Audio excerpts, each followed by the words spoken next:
so the next question, next example number 13th.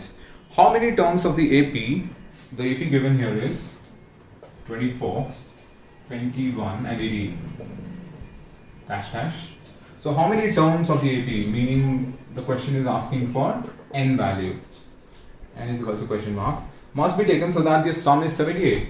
So that the sum is 78. The sum of these, whatever the n number of terms, we don't know n value. So the sum is 78.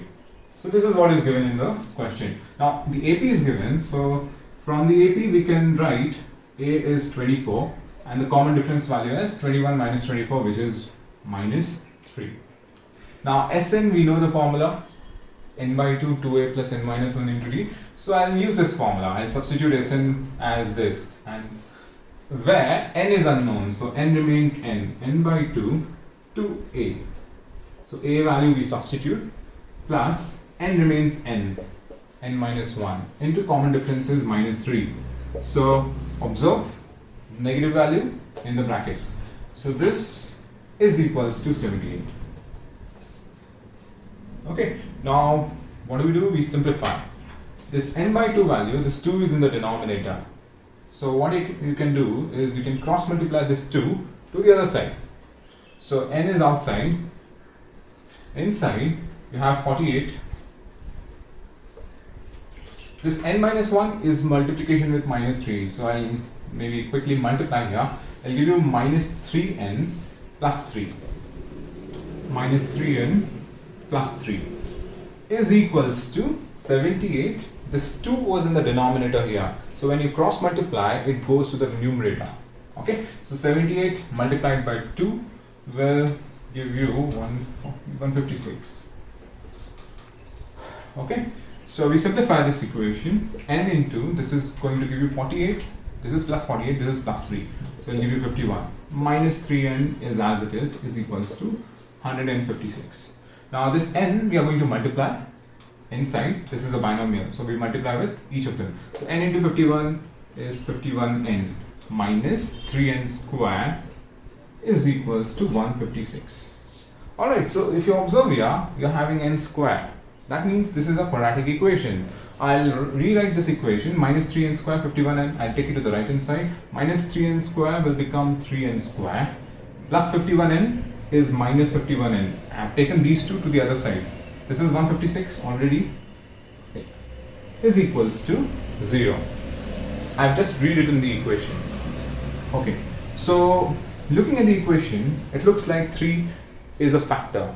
So I'll divide by 3 on both the sides. So when I divide by 3 throughout, here all the 3 terms, and 0 by 3 is 0 itself. So what is the equation? N square minus, you will get 17n. Okay, plus 52 is equals to 0. Now this is a quadratic equation, so which can be solved by middle-term splitting or using the quadratic formula or squaring method. So there are 3 methods to solve the quadratic equation. Maybe we'll use the quadratic formula to get the answer. So the quadratic formula to find the value of n here, if you remember, x is equals to minus b plus or minus root of b square minus 4ac by 2a. If your equation is ax square plus bx plus c equals to 0, if your quadratic equation is this, x is equals to minus b plus or minus root of b square minus 4ac whole divided by 2a. This is the formula where a, b, c are the coefficients of x square, x, and c is the constant. So here, instead of x, we are having n. So I'll use the same formula here. So n is equals to minus b. So b is minus 17. Minus of minus will become plus. Minus b plus or minus root of b square. So minus 17 square, which is 289. b square minus 4. A, the coefficient of n square, which is 1, into c, which is 52.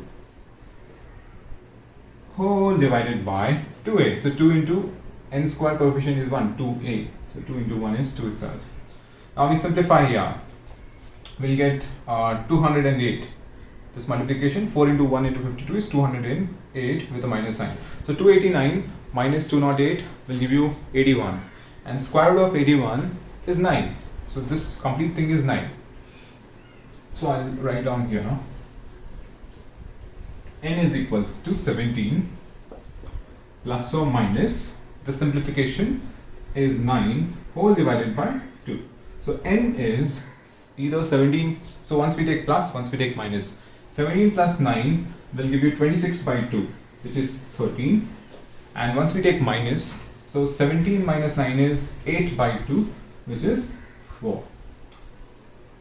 Okay, so there are two values of n for which this condition is being satisfied. Okay, Sn is equals to 78. So there are two positive values of n here. So these are your two answers. Let us say if the value of n here, one of them was negative. So we'll ignore that value because of course the number of terms cannot be negative. It has to be a natural number. So n equals to 13 and 4 are your two answers. Okay, I hope you have understood. So the next example, example number 14th, it has two parts. The first part, find the sum of the first 1000 positive integers.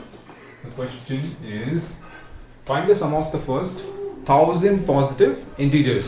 So when you say 1000 positive integers, we can write down the AP. It means 1, 2, 3 up to 1000. This is what that's how you form an AP from this statement. So the first 1000 positive integers, the sum.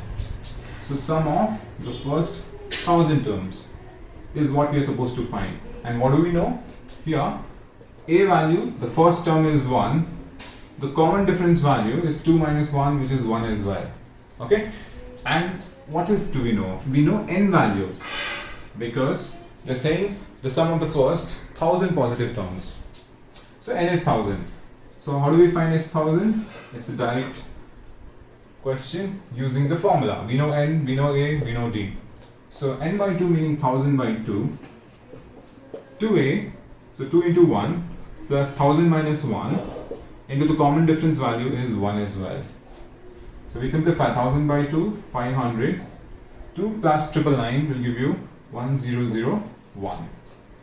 Okay, so we just multiply here. So 5 into 1001 is 5005, and there are two zeros, so I put two zeros.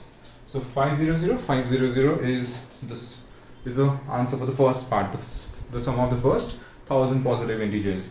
The next second part, it says n positive integers. So when you say n positive integers, how does the AP start? It starts in the same way, 1, 2, 3. Now you are saying n positive integers. Okay, so we don't know. See, in the first part they had given n value, which was 1000 positive integers for the first part. In the second part, they haven't given the value of n. They're just saying n positive integers. That means the last term here or the nth term here is n. Okay. Now, so here in this, we know the first term, we know the last term. So maybe we can use this formula here. Okay. So if we use this formula, n by 2, first term plus last term. If you see in the sequence, we know the first term, we know the last term, and we know the number of terms, n. So Sn will be, using the formula, n is n in this question, so n remains n only, because the question is the first n positive integers. So n by 2, 2a, so 2 into a is 1 plus, sorry, we are using this formula. So with respect to this formula, a plus l, so a is 1 plus the last term is n. So this is easier. Using this formula, a plus l, you get your answer right away. That is the answer. You cannot simplify it further. Maybe you can rewrite it as n by 2, 1 plus n as n plus 1. We don't have to multiply n with n plus 1. This is the simplest form. Okay, so that's your answer for this question.